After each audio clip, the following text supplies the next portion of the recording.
निश्चित रूप से आर्टिकल जो 11 है ये सभी इस बात का द्योतक है कि presumption of innocence and no retroactive application of penal law. इसका मतलब है कि अगर किसी व्यक्ति ने अपराध किया है और जब तक वह अपराध सिद्ध नहीं हो जाता तब तक आप उसको गिरफ्तार नहीं कर सकते हैं या उसको किसी प्रकार की सज़ा नहीं दे सकते हैं। No heavy penalty is to impose जब तक कि उसका अपराध सिद्ध नहीं हो जाता है। निश्चित रूप से यह एक इम्पॉर्टेंट बात है हमारे व्यक्तिगत स्वतंत्रता के सापेक्ष में। आर्टिकल 12 जो है वो राइट टू प्राइवेसी की बात करता है। प्रत्येक व्यक्ति को अपनी व्यक्तिगत लाइफ जीने का अधिकार है। आर्टिकल 13 जो है freedom of movement and exit and re entry, किसी भी व्यक्ति को कहीं भी आने जाने की स्वतंत्रता, किसी भी संघ को ज्वाइन, किसी भी पार्टी से निकलने की और वापस पुनः आने की, टेम्पररी जाने की, आने की, सब जगह की सुविधा करे, बशर्ते कि वह नेशनैलिटी को मेंटेन करे। अगर राष्ट्रीय मुद्दों पर अगर सुरक्षा की बात होती है तब ये जो मूवमेंट है, फ्री मूवमेंट जो है वह रिस्ट्रिक्ट किया जा सकता है। मतलब व्यक्ति को यह स्वतंत्रता है कि वह किसी भी स्थान पर आ जा सकता है, किसी भी पार्टी को ज्वाइन कर सकता है, किसी भी संस्थान को ज्वाइन कर सकता है, संघ को ज्वाइन सकता है, उससे बाहर आ सकता है, फिर से री एंट्री कर सकता है। लेकिन यह सभी समस्त प्रक्रिया तभी कर सकता है जबकि वह राष्ट्रद्रोही न हो। उसके बाद आर्टिकल नंबर 15 जो है फिर बात आती है नेशनैलिटी की। प्रत्येक व्यक्ति को everyone has the right to nationality. No one shall be arbitrarily deprived his nationality not denied the right of change his nationality. प्रत्येक व्यक्ति को राष्ट्रीयता प्राप्त करने का अधिकार है। किसी भी व्यक्ति को राष्ट्रीयता प्राप्त करने से नहीं रोका जा सकता है। आर्टिकल 16 जो है वो मनुष्य के मैरिड लाइफ और फैमिली लाइफ को डिस्क्राइब करता है। Man and women of full age without any limitation due to race, nationality और religion have to right to marry and to found a family. They are entitled equal rights as to marriage, during marriage and its dissolution. Marriage shall be entered into only with the free and full consent with the intending spouses. The family is the natural and fundamental group unit of society and is entitled to protection by society and the state. प्रत्येक व्यक्ति को विवाह करने का अधिकार है और family रखने का अधिकार है। राइट टू प्रॉपर्टी, आर्टिकल 17 जो है वो राइट टू प्रॉपर्टी का है। प्रत्येक व्यक्ति को संपत्ति रखने का अधिकार है और इस संपत्ति से कोई भी इसे वंचित नहीं कर सकता है। संविधान के संशोधन के जो भारतीय संविधान में जो राइट टू प्रॉपर्टी के जो 44वां अमेंडमेंट से 1978 में किया गया था, उसमें राइट टू प्रॉपर्टी को बहुत ही फंडामेंटल राइट्स माना गया था। प्रत्येक व्यक्ति को संपत्ति देने का अधिकार है, संपत्ति रखने का अधिकार है, संपत्ति से उसे बेदखल नहीं कर सकता है। आर्टिकल 18 जो है वह अभिव्यक्ति की स्वतंत्रता को प्रतिपादित करता है। आर्टिकल 17 व्यक्ति की अभिव्यक्ति को, कॉन्शियसनेस, रिलीजन, किसी भी व्यक्ति अपने हिसाब से धर्म को मान सकता है, किसी भी विचारों को मान सकता है, उसे अमल में ला सकता है, बशर्ते कि हम उससे किसी दूसरे व्यक्ति को आहत न पहुंचाए। इसी तरह से आर्टिकल 19 भी इसी से संदर्भित है। Freedom of opinion and expression, अभिव्यक्ति की स्वतंत्रता। प्रत्येक व्यक्ति अपने विचारों को अभिव्यक्त करने के लिए स्वतंत्र है। लेकिन यह विचार ऐसे होना चाहिए जिससे कि दूसरों को मनोबल बढ़े। अगर वह राष्ट्र के विपरीत धारा को प्रोवोक करने वाले हो तो ऐसे व्यक्ति की स्वतंत्रता का हनन किया जा सकता है। निश्चित रूप से आर्टिकल जो 21 है वो पार्टिसिपेशन गवर्नमेंट कहता है। हमको भारत के प्रत्येक नागरिक को या विश्व के सभी नागरिकों को उनके अपनी राजनीतिक व्यवस्था का अंग होने का पूरा अधिकार है। हमारे भारतीय कॉन्स्टिट्यूशन ने भारतीय संविधान व्यवस्था में कुछ निश्चित क्राइटेरियाज अपनाए गए हैं। जैसे लोकसभा अभी इलेक्शन होने वाला है, अगर आपकी उम्र 25 वर्ष से अधिक है, आप भारत के नागरिक हैं, तो आप लोकसभा का इलेक्शन लड़ने की पात्रता रखते हैं, बशर्ते कि आप एक नैतिक जीवन जी रहे हो, बशर्ते आप मेंटली रिटार्डेड न हो, इस तरह से कोई व्याधि आपको ना हो, तभी आप इलेक्शन की पात्रता लड़ सकते हैं। इन जनरल फ्रीडम अपने राजनीतिक व्यवस्था में सहभागी होने की पात्रता हम आर्टिकल 21 के अंतर्गत रखते हैं। वैसे भी भारत के संविधान ने भी स्वतंत्रता का अधिकार प्रदत्त किया। भारत के मौलिक अधिकारों के अंतर्गत हमको यह अधिकार प्राप्त है। Economic, social and cultural rights भी हमको प्राप्त है। राइट टू वर्क भी हमारा अधिकार है, जो कि आर्टिकल 22 और 23 व्यक्ति को एक सामाजिक न्याय की प्राप्ति के लिए इकोनॉमिक, सोशल और कल्चरल राइट्स जो है वो अनिवार्य आवश्यकता है। व्यक्ति को असेंबली और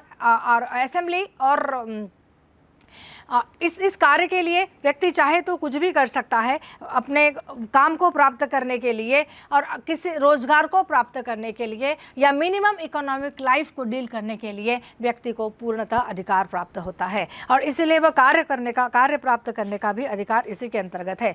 रोजगार गारंटी इसलिए राज्य का पुनीत कर्तव्य है। आज भी सभी सरकारें जो है व्यक्ति को न्यूनतम आवश्यकता या न्यूनतम आय के लिए विश्व के कई देशों ने कटिबद्ध रूप से प्रयास किया है। निश्चित रूप से आर्टिकल जो 26 जो है वह एक महत्वपूर्ण अधिकार है और आर्टिकल 25 भी एक महत्वपूर्ण अधिकार है, जो कि इस बात को बताता है कि आपको न्यूनतम स्टैंडर्ड ऑफ लिविंग और हेल्थ माने स्वास्थ्य का अधिकार है। हमारा जो 19वीं शताब्दी का जो विज़न है सबके लिए स्वास्थ्य, इसी बात का द्योतक है। हमारी भारत सरकार ने भी मलेरिया उन्मूलन, क्षय उन्मूलन, अंधत्व निवारण और जननी सुरक्षा योजना आदि अनेक स्वास्थ्य बीमा योजना आदि अनेक ऐसी योजनाएं हैं जो क्रियान्वित की है। उसका मूल उद्देश्य है कि प्रत्येक व्यक्ति को अपने स्टैंडर्ड ऑफ लाइफ को ऊंचा उठाने के लिए और उत्कृष्ट स्वास्थ्य सेवाओं को प्राप्त करने का अधिकार प्राप्त हो। साथ ही व्यक्ति को शिक्षा का अधिकार भी है। प्रत्येक व्यक्ति को बिना किसी लिंग भेदभाव, जाति के, धर्म के भेदभाव के शिक्षा प्राप्त करने का अधिकार है। इसी तरह से सोशल और इंटरनेशनल ऑर्डर जो है आर्टिकल 28 जो है वो सोशल एंड इंटरनेशनल ऑर्डर को इंगित करता है, जबकि आर्टिकल नंबर 29 ड्यूटीज़ और लिमिटेशंस की बात करता है। यूएन के डिक्लेरेशन में सभी प्रकार के राइट्स का उल्लेख किया गया है कि हमको सभी प्रकार के राइट्स दिए गए हैं, लेकिन एक बात ज़रूर है कि प्रत्येक व्यक्ति जो है अपना जो विकास है, प्रत्येक व्यक्ति जो है अपना विकास जो है तभी संभव कर सकता है जब समस्त समाज में एक समन्वय स्थापित हो। निश्चित रूप से फ्रीडम प्राप्त करने के लिए ज़रूरी है कि सब अपने अपने लिमिटेशन में रहे। तो ड्यूटीज़ एंड लिमिटेशंस जो आर्टिकल है वो इसी बात को करता है कि अगर आप अपने लिए जीवन चाहते हैं तो आपको दूसरे को भी बेनिफिट का ध्यान रखना चाहिए। This article leads the crucial one and the most important one is to be followed by the mankind to realise to enjoy the benefits of right that they are guaranteed in the declaration.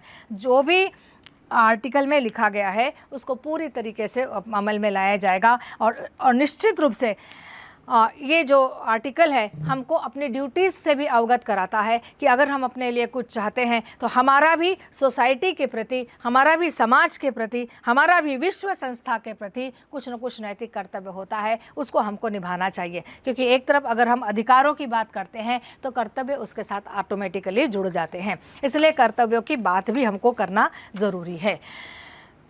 तो ये article जो 30 है, no abuse to right, ये इस बात का declaration है, no abuse to right. इसका मतलब है कि nothing in this declaration may be interpreted as implying for any state, group और person any right to engage in any activity और to platform any act aimed at the destruction of any of the rights and freedom of 4th 13.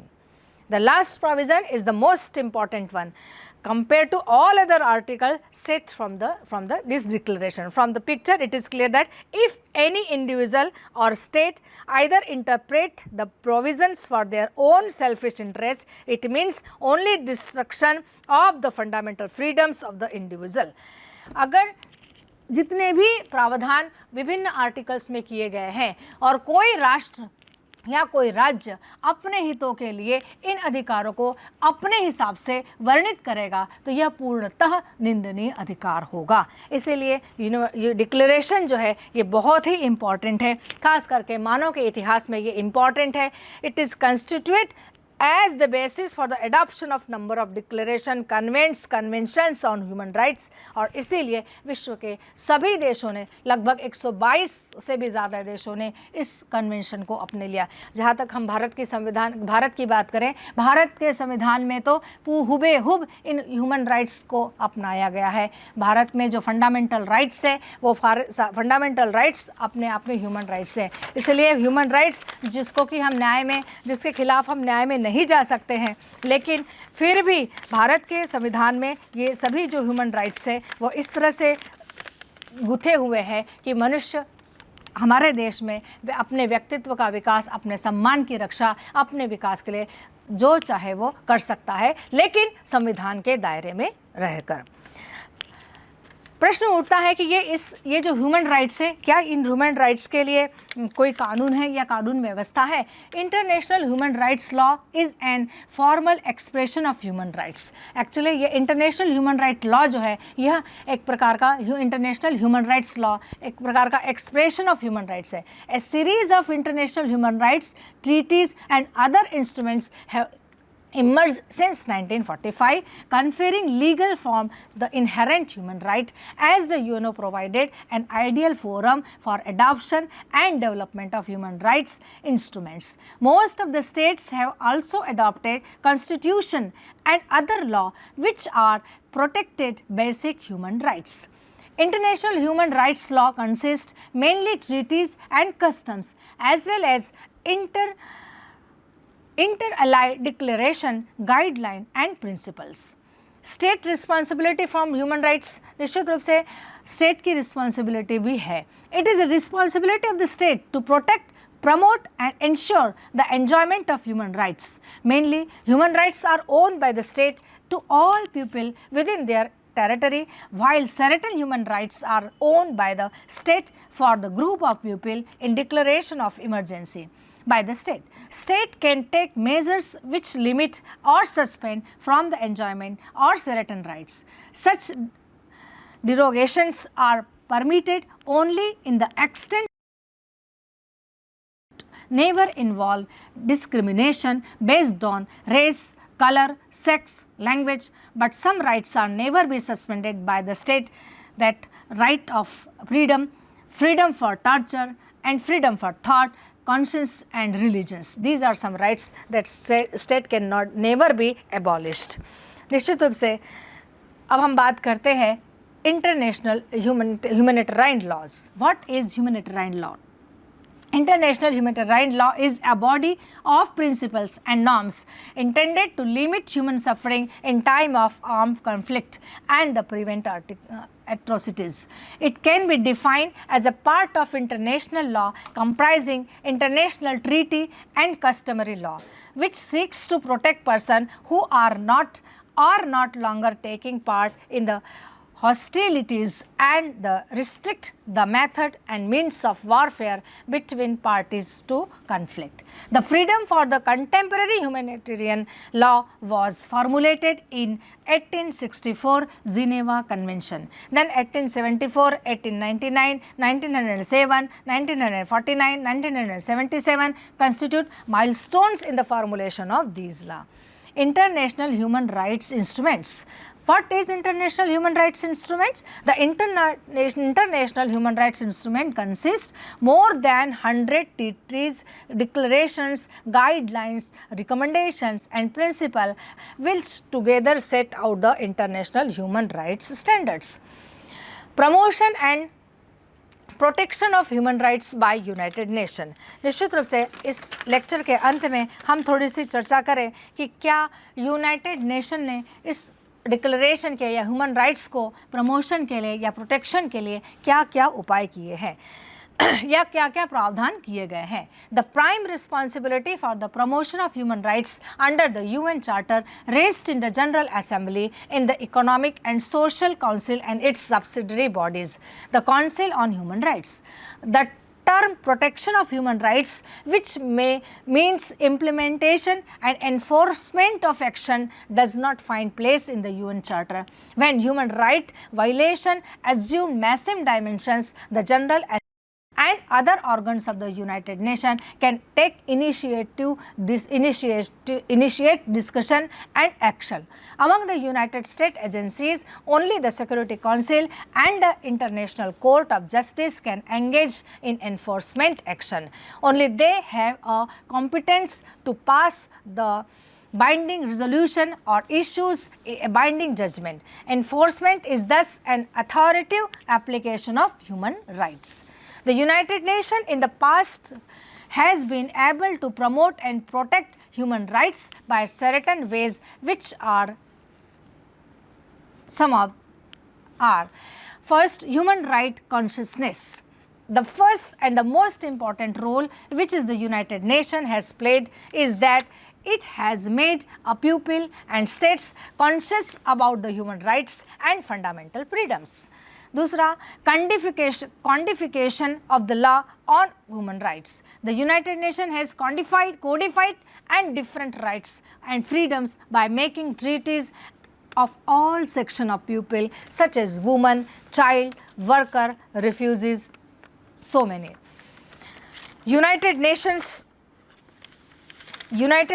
जो है बहुत सारे the task of promotion and protecting human rights is one of the most and foremost formidable and challengeable ahead. United Nations has employed various tools to protect and promote human rights, integrating human rights into early warning, humanitarian cooperations, peacekeeping and development. जहाँ कहीं भी विश्व में human right पर आघात होता है, वहाँ सर्वप्रथम यूनाइटेड नेशन के द्वारा पहले वार्निंग दी जाती है, उसके बाद फिर मानवता की रक्षा के लिए ऑपरेशन किए जाते हैं, चाहे वो युद्ध ही क्यों न हो, या फिर पीस कीपिंग फोर्स के माध्यम से उस क्षेत्र विशेष में शांति बहाल करने का प्रयास यूनाइटेड नेशन के द्वारा किया जाता है। टेक्निकल कोऑपरेशन एक्टिविटीज़ के माध्यम से भी United nation in human rights को प्रमोट करने का काम करता है। ह्यूमन राइट्स एजुकेशन कैंपेन के माध्यम से विश्व में मानवाधिकार के लिए कार्य किया जाता है। ह्यूमन राइट जगह जगह पर मानवाधिकार की शिक्षा का प्रयास किया जाता है। निश्चित रूप से भारतीय विश्वविद्यालयों में प्रथम वर्ष के लिए भी मानव अधिकार या ह्यूमन राइट्स की जो स्टडी है इसी अंतर्गत रखी गई है, क्योंकि ये जो यूनाइटेड नेशन की जो स्ट्रेटेजी है और ये जो एक्शन है कि विश्व में किसी भी तरीके से ह्यूमन राइट को हमको लाना है, मानव के अधिकारों की मानवाधिकार की रक्षा करना यूनाइटेड नेशन का प्रमुख उद्देश्य होने के कारण उसके शिक्षा, उसका प्रसार और उसका इम्प्लीमेंटेशन इसका एकमेव उद्देश्य है। निश्चित रूप से ह्यूमन राइट्स का मॉनिटरिंग करके भी यूनाइटेड नेशन अपना रोल प्ले कर रहा है। ह्यूमन राइट्स का मॉनिटरिंग बहुत ही आवश्यक है, क्योंकि जहाँ कहीं भी मानवाधिकार पर आघात होता है तो वहाँ पर देश और प्रदेश के हालात जो है वो बिगड़ जाते हैं। इसलिए इन ऐसे सारे प्रकरणों पर यूनाइटेड नेशन अपने कमिटीज़ को भेजता है ताकि इस तरह की घटनाओं को पुनरावृत्ति को रोका जा सके। सिविल सोसाइटी के साथ कार्य करना ताकि उनके मानवाधिकारों की रक्षा हो सके, यह भी यूनाइटेड नेशन का एक स्ट्रेटजी है, एक प्लान है। निश्चित रूप से publication of information is another tool to promote and protect the human rights. मानवाधिकार पर जितना भी मैटर है, मानवाधिकार के जितने भी मसले हैं, मानवाधिकारों के हनन पर लिए गए विश्वव्यापी जो मुद्दे हैं, वो सारे के सारे मुद्दे जो है पब्लिश किए जाते हैं ताकि भविष्य में मानव की सभ्यता के फ्लरिशमेंट के लिए या मानव की सभ्यता के उन्नयन की दिशा में यह मील का पत्थर साबित हो। और ये जो डिक्लेरेशन है, ये जो ट्रीटीज़ है और समय समय पर लिए गए निर्णय जो है, न्यायिक निर्णय जो है, मानवाधिकार के हनन की दिशा में एक मार्गदर्शिका के रूप में कार्य कर सकें। निश्चित रूप से मानवाधिकार व्यक्तित्व के विकास के लिए एक अनिवार्य घटक है, मनुष्यता के विकास का एक महत्वपूर्ण पहलू है। इसीलिए यूनाइटेड नेशन के साथ साथ विश्व के सभी राष्ट्रों को इस दिशा में प्रयत्न करना चाहिए। भारत में मानवाधिकार के हनन के स्थिति में राज्य मानवाधिकार आयोग और राष्ट्रीय मानवाधिकार आयोग के माध्यम से हम अपने अधिकारों की सुरक्षा कर सकते हैं। निश्चित रूप से जिस तरह से कुछ पाने के लिए कुछ करना पड़ता है, तो हमें मानव अधिकार को प्राप्त करने के साथ साथ अपने कुछ कर्तव्यों का भी ध्यान रखना चाहिए। जब अधिकार और कर्तव्यों के बीच में समन्वय होगा, तभी इस विश्व में वसुधैव कुटुंब की भावना ज़रूरी रहेगी। आज समस्त विश्व बटा हुआ है भाईवाद, नक्सलवाद, आतंकवाद, भाई भतीजावाद, बेरोजगारी, तमाम समस्याएं हमारे मुंह बाए खड़ी हुए। ऐसे में विश्व शांति, विश्व सुरक्षा और मानवता की सुरक्षा, खाद्य सुरक्षा और जीवन की सुरक्षा एक महत्वपूर्ण प्रश्न है। और इस महत्वपूर्ण प्रश्न के लिए हमें हमारे राज्य को, हमारे रूल्स को, हमारे कॉन्स्टिट्यूशन को मिलजुल कर ऐसा एक संविधान निर्माण करना पड़ेगा जिसमें व्यक्ति स्वतंत्र रहकर दूसरों के अस्तित्व के साथ साथ अपने विकास को बल दे। नमस्कार।